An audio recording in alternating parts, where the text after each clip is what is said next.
Welcome to part 2 of the Metroid Zero Mission commentary, ladies and gentlemen. Let's continue on with a 100% quest for Zero Mission. And why is it 100%?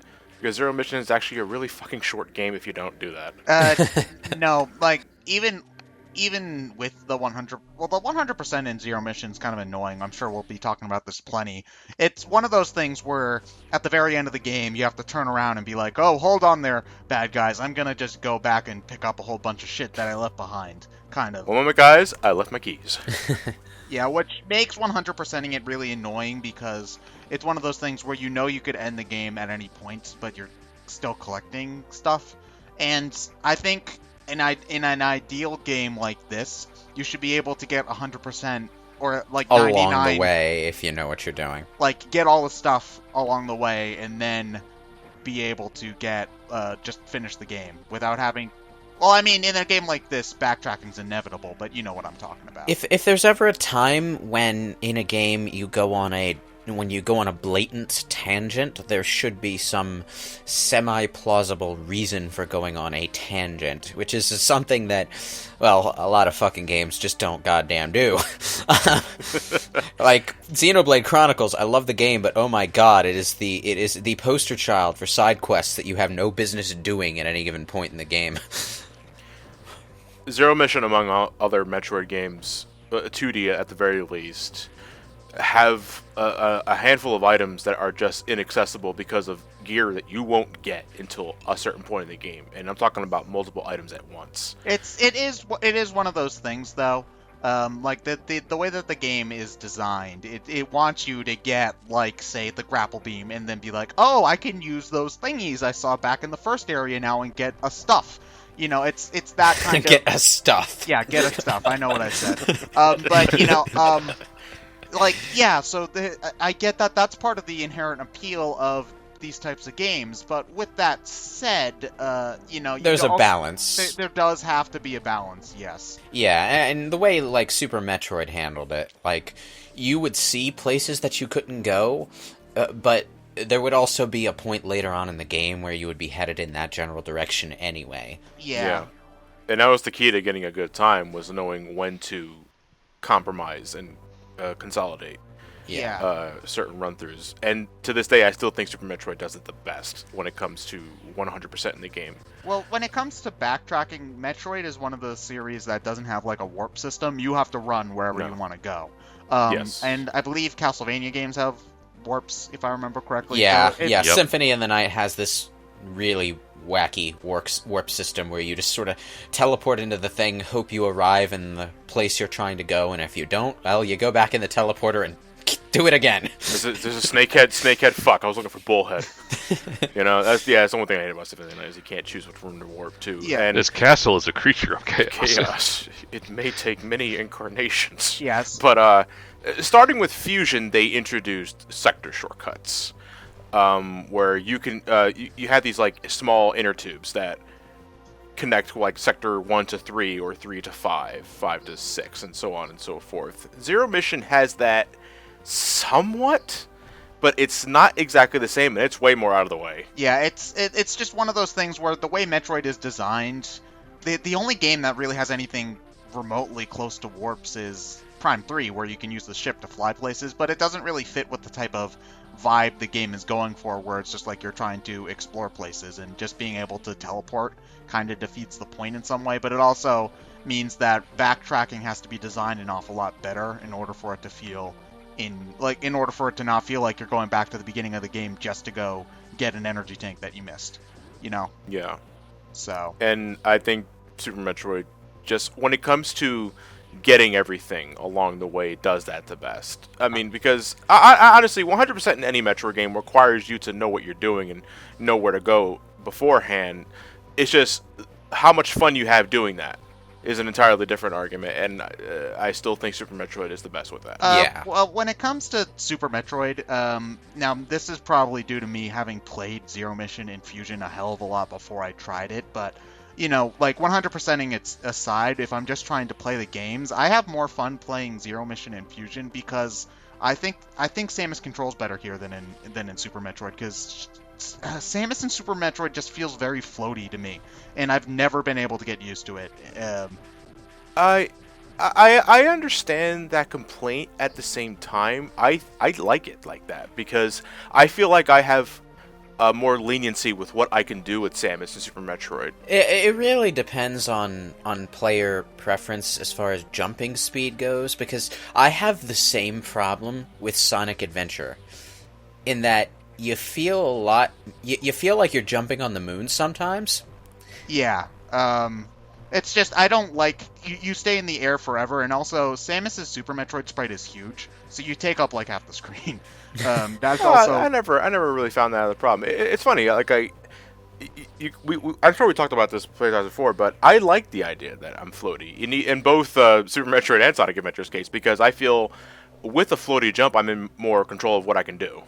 Yeah, well, I just think it felt a little too floaty to me in Sonic Adventure's case. Like, it's not that far off from the way the jump in the classics feels, but at the same time, in a 3D environment, it feels more jarring to have it. It's like I feel like I should have gone up and down just a little bit faster, but I didn't, and it messes with my head. It's snappier in Metroid, in Zero Mission and Fusion than it is in Super Metroid. And when I'm playing 2D Metroid particularly, I appreciate that. So, I know that this is just a personal preference. You like it one way, and there's not a whole lot of a reason for it, kind of thing. And I'm not saying or asking that Zero Mission should have control like Super Metroid, because Zero Mission's control works the way it does in this game very well, because as you can tell just from looking at it, level design is very condensed in Zero Mission. Yes. Yeah, it's not as expansive as it would be in Super Metroid. Then again, both handheld Metroid games have that kind of design. Yeah. I thought you said you were going to do Ridley before Kraid. No. I'm saying you can do Ridley before you do Kraid. Oh. But I'm going the intended way for 100% because I'm more comfortable doing it this way. Okay. For the record, Kraid's theme is my favorite theme in all of Metroid. I love this. I love this track. Yeah, Kraid. I think it perfectly encapsulates what Metroid music should be. It's incredibly catchy and memorable, but it's also got a spooky air to it. But it's not like ooh, spooky. It feels alien too, and also it's in 3/4 time, and I love tracks that are in 3/4 time that aren't just like a waltz. So that's my music snob in me. I'll bring it up. My favorite Bowser's Castle theme is Bowser's Castle from New Super Mario Bros. DS, and that's also in 3/4 time. So it's my favorite time signature. So nerd. But yeah, I love Kraid's theme. It is awesome. Man, I used to find these rotating sprites so dazzling during the 16-bit days. Where the sprites don't just have animation frames that are tilted a different way that turn around in at 3 frames per second, where the sprite actually rotates. Players may be wondering, what's the point of the acid rising if Samus can't get hurt by it because of her Various You're not suit? supposed to have the Various suit. Well, no, you can definitely. Well, obviously, because you have it, but... Well, the Chozo statues point you to what you need to collect next. I believe if you're going from Chozo statue to Chozo statue, you won't have the Various suit by the time you get to Kraid. Yeah, but the designers don't necessarily intend you not to have it. It's a reward for going off the beaten path and finding it yourself, essentially. The developers put in a lot of small detours for Zero Mission so that you can have multiple ways of playing the game. I talked about doing Ridley before Kraid first, but while in that playthrough, you can also decide what upgrades can you get at this time. I mean, some are completely locked out just because of shit you're not going to get until Chozodia. You can't get the screw attack first. It's just one of those things. As soon as you get missiles, you can, and I'll show that off later. But with the way Zero Mission's set up, it is very possible to get to Mother Brain and the second half, quote-unquote, of the game without ever picking up the Various suit, high jump, long beam, screw attack, and...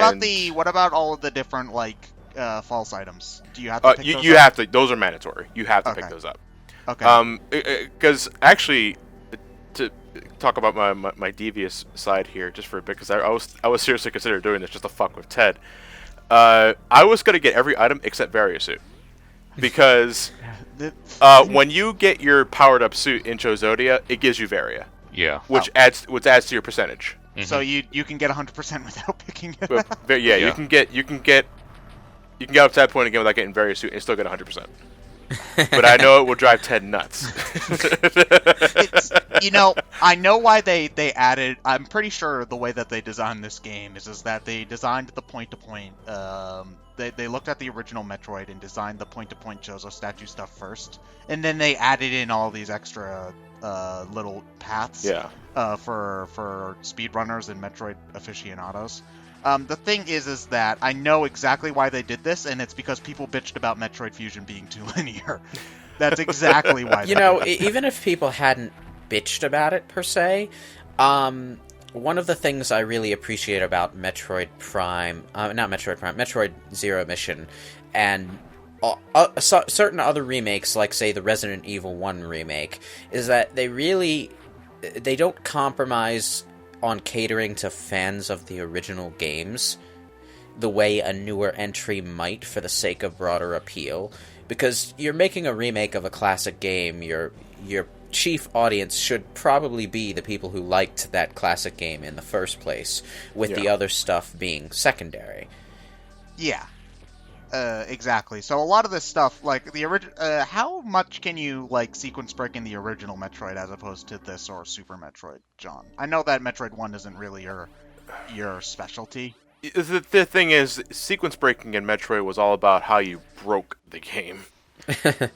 You really can't do that in Metroid 1 just because of how simple it is. I mean, there are definitely methods like clipping into the door and then using very specific morph ball jumps, because that was how you can get Varia early and other items like that. But if you messed up, you get stuck on a wall and you freeze the game. That's how you sequence break in Metroid 1. You know, it's not like using a wall jump here to get here earlier than intended, or performing a well-timed shine spark here to get something earlier than intended. Well, I still kind of believe that the Super Metroid, they didn't intend you to be able to use the wall jump as obnoxiously as people ended up being able to. Well, clearly they didn't, but... Yeah, but I think it's... But I disagree, because being able to wall jump off a single wall in Super Metroid is so easy to do. How do you not notice that? I always have trouble with it. That's a muscle memory I've never been able to do. It's not like Mega Man X, where it's like it's a clearly intended gameplay mechanic. Also, hi Kraid, bye Kraid. Yeah. He's so much bigger than he originally was. And he goes down even easier though. He's like he gets an upgrade in size, but he gets a downgrade in actual threat level, because he was the same size as Samus in the original Metroid, but he was, I would say, the hardest boss in the fucking game.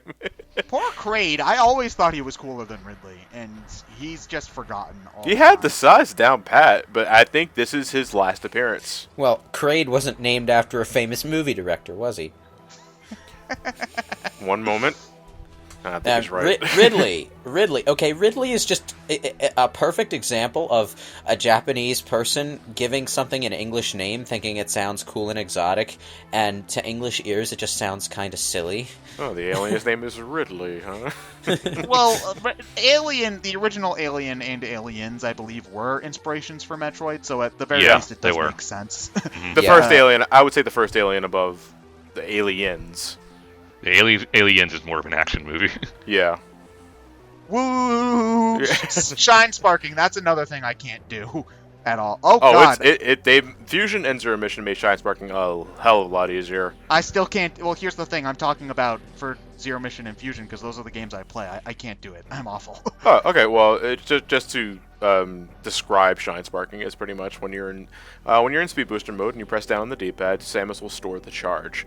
At that point, you can hit the jump button to pretty much zoom right up in the air. However, if you hold down on the D-pad left or right or diagonal before you decide to zoom, Samus will go in the corresponding directions. Well, the thing is that I'll press the down button to store the shine spark, and then I'll end up like jittering about like a dumbass for about 10 seconds. You're doing the Super Metroid method of shine sparking. No, because I can't do I feel that's the only way you can actually do it in that fucking game. I can't get it. My fingers don't press the buttons good enough. I can't do it. Well, in Zero Mission, you have to get used to shine sparking, because this game loves the shine spark for other items. Yeah, like that energy tank, for Yeah, example. the energy tank I just got there. And when we get to Ridley, fuck Ridley when it comes to 100%. Goddamn. Do you have to backtrack to Kraid or Ridley in order to get shit, or can you? These If you places play out? your cards right, the only item you ever have to backtrack for Kraid is this one missile tank that I can't get right now because it requires gravity suit.